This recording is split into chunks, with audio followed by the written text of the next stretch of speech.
Let me tell you something that most Americans do not know. The food that changed this country forever did not come from a fancy restaurant. It did not come from a celebrity chef with a television deal. It did not come from a glossy cookbook or a high-end food magazine. It came from a small bakery on a narrow cobblestone street in a neighborhood most people never visited. It came from an oven that had been burning since 4 in the morning, fueled by coal and determination. It came from hands that learned their craft in the dusty villages of Sicily, Naples, and Calabria. Hands that carried that knowledge across a vast ocean to a new country that had no idea what was about to happen to its taste buds. The Italian immigrants who built the bakeries of Little Italy in New York, Boston, Chicago, and San Francisco did not just feed their communities. They changed the very fabric of what America ate. And yet, tragically, most of what they made has been completely forgotten by the modern world. Number 17 on this list was the original inspiration for every pizza chain in America, and nobody gives it credit. Number 8 was the personal favorite of one of the most famous presidents in American history, and I guarantee you have never heard of it. And number 1 is not a food at all. It is something worth far more than any recipe. These are the 25 forgotten baked goods that Italian immigrants brought to the New World. This is the real story of what came out of those ovens and why we lost it. Let's go find it. The Great Arrival between 1880 and 1924, over 4 million Italians arrived in America. Most of them stepped off the boat at Ellis Island with almost nothing. A small weathered bag, whatever coins they had scraped together. But they carried the specific, hands-on, embodied knowledge of how to make the food of their ancestors. They settled in clusters where the streets sounded like home. Mulberry Street in Manhattan, the North End of Boston, Taylor Street in Chicago, and North Beach in San Francisco. In every one of those neighborhoods, a bakery appeared. Not a factory producing soft, white sandwich bread, but an Italian bakery. These were places that smelled, to every immigrant who walked past, exactly like the home they left behind.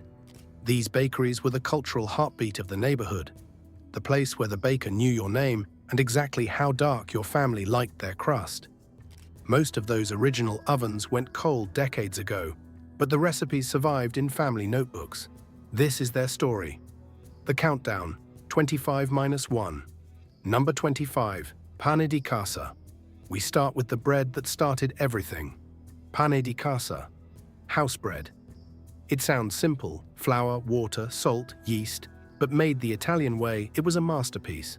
The dough was mixed wet and loose, fermented slowly overnight to develop a deep, tangy complexity. It was baked in wood-fired ovens at temperatures no home oven could reach. The crust didn't just crunch, it shattered. The interior was airy and moist, the kind of bread that made a meal of nothing but olive oil feel like a royal feast. On Mulberry Street in 1905, Giuseppe Ferrara's loaves sold out by 10 in the morning every single day. His grandson still bakes that same recipe today because you don't change perfection. Number 24, Sfincione. Before pizza was a global industry, there was Sfincione. This is the true ancestor of the American slice. A thick, spongy Sicilian base topped with a rich sauce of slow-cooked tomatoes, onions, and anchovies reduced to a savory paste. It was finished with toasted breadcrumbs and rough chunks of Caciocavallo cheese. In early 1900s, Brooklyn, vendors sold it from rectangular pans for pennies. It was the street food of the poor, filling, salty, and bold. American pizza owes its soul to Sfincione, even if the history books forgot to mention it. Number 23, the real cannoli. You think you know cannoli, but most of us have only eaten a shadow of the real thing.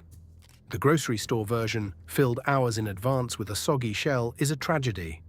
A real cannoli is a tube of pastry dough fried in lard until it is blistered and shatteringly crisp. It must be filled to order, never a minute before, with fresh sheep's milk ricotta, a whisper of cinnamon, and dark chocolate chips. That explosive contrast between the cold, creamy filling and the hot, crunchy shell is one of the greatest sensory experiences in the world of pastry. Number 22, Zeppole. Every September since 1926, Manhattan's Little Italy has celebrated the Feast of San Gennaro. The smell that hits you blocks away is the zeppola. It's simple fried dough, dropped by the spoonful into hot oil until it puffs into a hollow golden cloud. Tossed immediately in powdered sugar while still screaming hot, the sugar melts slightly into the surface. You cannot save a Zeppela for later. It is a food of the moment. You eat it standing on the sidewalk, burning your fingers, or you don't eat it at all. Number 21. Focaccia Genovese. In San Francisco's North Beach, the immigrants from Liguria brought a different kind of bread. This wasn't the thick, pillowy focaccia you see in supermarkets. Focaccia Genovese is thin, drenched in high-quality olive oil, and aggressively salted with coarse sea salt. It's baked until the bottom is crisp and the top is glistening. In the 1920s, customers would wait in line on Columbus Avenue before the bakeries even opened, just to get the first warm slab of the day. Number 20. Sfogliatella. This is the most technically demanding pastry in the Italian repertoire. Known as the lobster tail, it consists of dozens of razor-thin layers of dough brushed with lard and rolled into a cone. When baked, these layers fan out and shatter into thousands of flakes. Inside is a dense, sweet filling of ricotta, semolina, and candied orange peel. Very few bakeries do this right anymore because it takes years of practice to roll the dough thin enough to see through. It is the ultimate Sunday morning pastry. Number 19. Lard bread casatiello. Don't let the name intimidate you. Lard bread is a yeasted dough enriched with lard and heavy black pepper, then stuffed with chunks of spicy salami and sharp provolone cheese. As it bakes, the fat from the meat melts into the bread, creating an incredibly fragrant, savory loaf. In the Neapolitan neighborhoods of Brooklyn in the 1940s, this was the king of the weekend. Baker Gennaro Russo was famous for putting so much salami inside that the bread could barely hold together. He said the bread was only as good as what you hid in it. Number 18. Pignoli cookies. The pignoli is the undisputed royalty of the Italian cookie case. It's made from an intense almond paste mixed with egg whites, then rolled in expensive pine nuts. When baked, the nuts toast to a golden brown while the center stays soft and chewy. The pairing of floral almond and resinous pine is a flavor profile you won't find anywhere else. These were the cookies reserved for the most special occasions, the ones you bought when you needed to make an impression. Number 17. Pizza Bianca. Long before it was a trendy appetizer, pizza bianca was the everyday fuel of Little Italy. It's a simple pizza dough stretched thin on long pans, dimpled with fingertips and drizzled with oil and salt. No cheese, no sauce. The restraint is the point. It's all about the quality of the wheat and the char of the oven. For generations of children, a hot slice of pizza bianca wrapped in brown paper was the ultimate after-school snack. It's a taste of a neighborhood that no longer exists. Number 16. Stromboli. Stromboli has a famous origin story in 1950s Pennsylvania, named after an Ingrid Bergman film. But the truth is, Italian bakers had been rolling savory fillings into bread dough for a century before that. Whether they called it a rolled loaf or stuffed bread, it was a practical way to use up leftover meats and cheeses. In South Philly in the 1930s, these were the perfect portable lunches for laborers. The name was new, but the soul was ancient. Number 15. Torrone Christmas in the old neighborhood smelled like honey and toasted nuts. Torrone is a traditional Italian nougat made from whipped egg whites and honey cooked to a precise temperature. Salvatore Rao on Mulberry Street was a master of the craft, using specific buckwheat honey from New Jersey to give his Torrone a deep, earthy sweetness. It's a confection that requires patience and a gentle touch, resulting in a treat that melts on the tongue. Number 14. Struffoli. Struffoli are tiny marble-sized balls of dough, fried until golden and then bathed in a warm honey glaze. They are piled into a festive mound and decorated with bright sprinkles and candied fruit. As the honey cools, it acts as a glue, holding the mountain together. It's meant to be shared, with guests pulling off individual pieces one by one. In the weeks before Christmas, the scent of frying dough from Struffoli would hang over the streets of Manhattan like a holiday fog. Number 13. Panettone. Real panettone is not the dry boxed bread you find in the grocery store aisle. It is a feat of baking engineering. A highly enriched dough full of butter and eggs, it requires multiple rises over 3 days. The baker must hang the loaves upside down on skewers to cool so they don't collapse under their own richness. Filled with grappa-soaked raisins and candied citron, a true panettone is light, airy, and deeply fragrant. In Chicago's Taylor Street, Antonio Colombo's panettones were so prized they were often reserved months in advance. Number 12. Cassata Siciliana. Imagine a cake that looks like a handcrafted jewel box. Cassata Siciliana is a dome of sponge cake soaked in liqueur, filled with sweetened ricotta and chocolate chips, and encased in a shell of pale green pistachio marzipan. It's decorated with royal icing and elaborate patterns of candied fruit. It was the traditional Easter cake of Sicily, brought to America as a symbol of rebirth and celebration. To look at a cassata is to see the artistry of the Sicilian pastry chef at its peak. Number 11. Amaretti. These cookies are a study in simplicity: almond paste, sugar, and egg whites. But the result is extraordinary. The name comes from amaro, meaning bitter, referring to the slight bite of the almonds. They are rolled in powdered sugar and baked until the surface cracks, creating a crisp shell that protects a dense, chewy heart. For the northern Italian community in San Francisco, an espresso without an amaretto cookie was an incomplete afternoon. Number 10. Biscotti di Regina. The Queen's cookies are a Sicilian staple. They are simple butter cookies rolled in sesame seeds.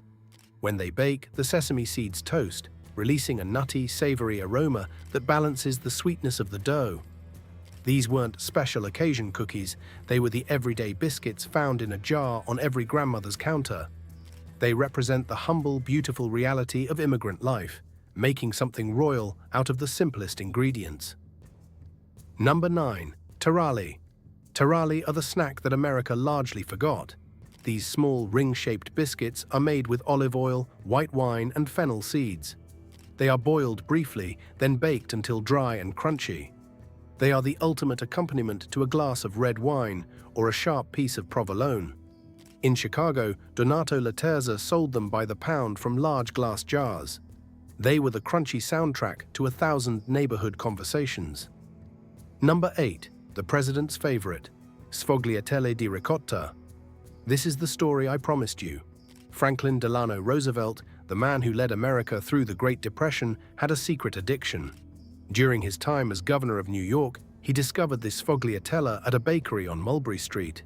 He fell so deeply in love with the ricotta-filled flaky pastry that he continued to have them delivered to the White House throughout his presidency. The most powerful man in the world made sure his staff kept a direct line to a Little Italy bakery. Number 7. Pane di Altamura. From the heel of the boot in Puglia comes a bread made entirely of durum semolina. Pane di Altamura is easily recognized by its golden yellow interior and its massive rustic shape. It's a bread that stays fresh for days and has a naturally sweet, nutty flavor. In Chicago's West Side, families would buy these huge loaves and tear them apart by hand at the dinner table. That act of tearing and sharing bread is a communal ritual that dates back thousands of years. Number 6. Neapolitan rum cake. If you grew up in an Italian-American family, you know this cake. It was at every birthday, every wedding, and every graduation. Slabs of sponge cake soaked in rum syrup, layered with vanilla and chocolate pastry cream, and smothered in whipped cream and maraschino cherries. It wasn't about subtlety, it was about abundance. A pastry chef named Enzo Battaglia in Boston's North End made these for 37 years, and he always said the secret wasn't the rum, it was the love in the pastry cream. Number 5. Scaccia. Scaccia is a rare treasure from the Ragusa province of Sicily. It's a flatbread rolled so thin it's translucent, topped with tomato sauce and cheese, then folded over and over into a rectangular loaf. When you slice into it, you see dozens of distinct layers of dough and filling. Agata Cascio, who arrived in Brooklyn in 1912, made this every Sunday for 60 years. Her great-granddaughter still makes it today, keeping a 100-year-old technique alive in a modern kitchen. Number 4. Pizza fritta. In post-war Naples, when wood for ovens was a luxury, people turned to frying. Pizza fritta is the result. It's the same pizza dough we know and love, but it's stuffed with ricotta and salami, then deep-fried until it puffs into a golden, crispy crescent. It's the ultimate Neapolitan street food. When immigrants returned to visit Italy in the 50s, they brought this tradition back to the bakeries of Manhattan, where it became a legendary Friday night tradition. Number 3. Grissini. Forget the dry factory-made breadsticks in the plastic wrappers. Real grissini are a Piedmontese art form. They are hand-rolled, irregular wands of dough that are so thin they are almost crisp all the way through. They taste of high-quality olive oil and toasted wheat.